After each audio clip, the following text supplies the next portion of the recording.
Hi, and welcome to my top 10 books of 2020. I actually read 61 total books this year, and you're looking at the list of them right now. I have no idea why I decided to write them all down, but here we are. So I figured I would just go over my top 10 because 61 is a lot of books, and I honestly don't remember all of them that well. So I'm just going to go over my top 10 and tell you what I like about them and maybe what I don't like about them. Here we go. In the number 10 spot, we have Twilight. This is the special edition of the book for after the movie came out, and I got it at Goodwill for like $2, so it was cool. It's number 10 mainly for nostalgia. I don't think the writing is anything to write home about, and I don't particularly like the narrator. I don't really enjoy Bella or being in her thoughts because I don't know, she's just a little bit too annoying for me. Midnight Sun's not any better, by the way. If anything, it's kind of worse because Edward doesn't understand how women or people work, even though he can read minds, which you'd think that'd make him good. Anyways, but yeah, it's number 10 purely for nostalgia. I love picking this up and just getting sucked into little kid me's brain who just wanted anything, who would just read or like anything at all. And here's my poster for it that came out of the book. And it's up on my wall now. I don't know, don't ask questions. For number 9, we have The Relic Master. I do actually have a physical copy of this book, but I don't remember where I put it, so that's a shame. I really like this book. It's about this group of people who are trying to obtain Jesus' shroud from when he was buried. Obviously, it's a relic. This book is heavy in the Catholicism, but not so much as in like you must believe this.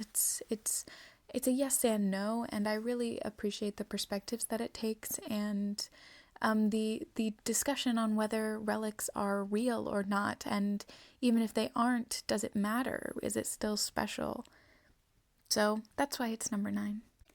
Next up is a manga. I recently got back into manga after a long hiatus away from manga and anime. This is Hatsune Mix. It's a collection of short stories based on Hatsune Miku and a few other Vocaloids. Vocaloids are singers. They're robots, though, so you can program them to basically sing or do whatever you want. And this is just a bunch of short comics that are like really funny or just lighthearted.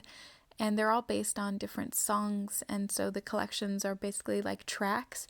I think it was really well thought out, and it's got beautiful artwork in here, as well as some kooky artwork for the actual comics. They don't take it too seriously, which I really enjoy, so that's why it's number 8. Number 7 is another manga, and I feel like it's been on every manga YouTuber's list of things they want to read or are reading, and everyone had high hopes for it, and honestly, the hype is worth it, in my opinion. This is The Way of the House Husband. It's about this gangster who gives up his ways and decides to just be a house husband. He doesn't have any children as far as I know, but he does have a wife, and the dynamic of him just doing mundane chores is hilarious, and I feel like this isn't talked about enough, but the dynamic with his wife is hilarious. I really want to see them delve into their relationship further in the next mangas, and because they just get along so well. I want to see how they got together and more little mundane things that they do throughout their days. So that is why this is number 7. Number 6 is Pope Joan. I also have a physical copy of this one, but I think it's in the living room, and I didn't want to walk that far as I was filming. So this book is about a girl named Joan who grows up being very sheltered and forced into the role of a woman, which is cooking and cleaning.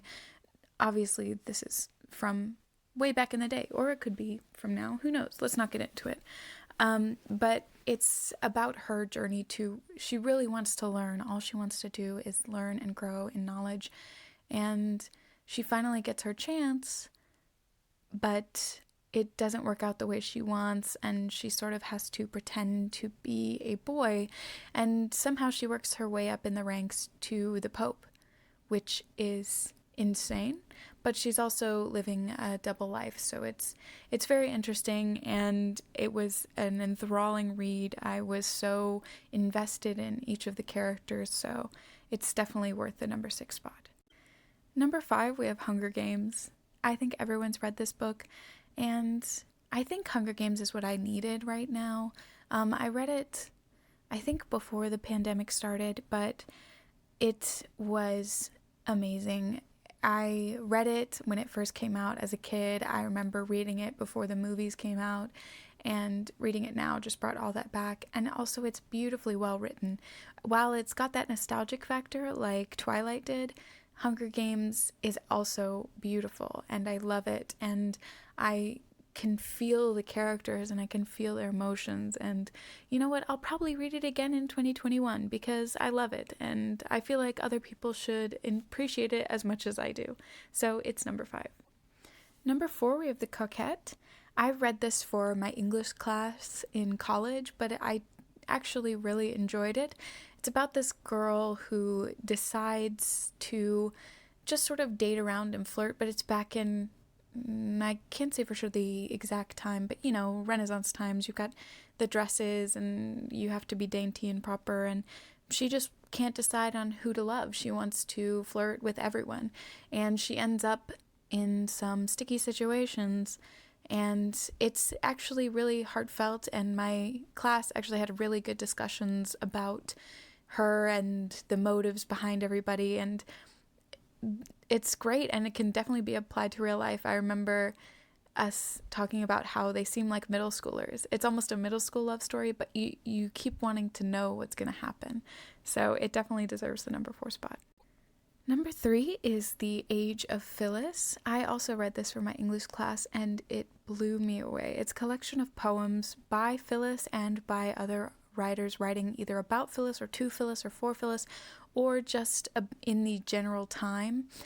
And it is beautiful and heart-wrenching.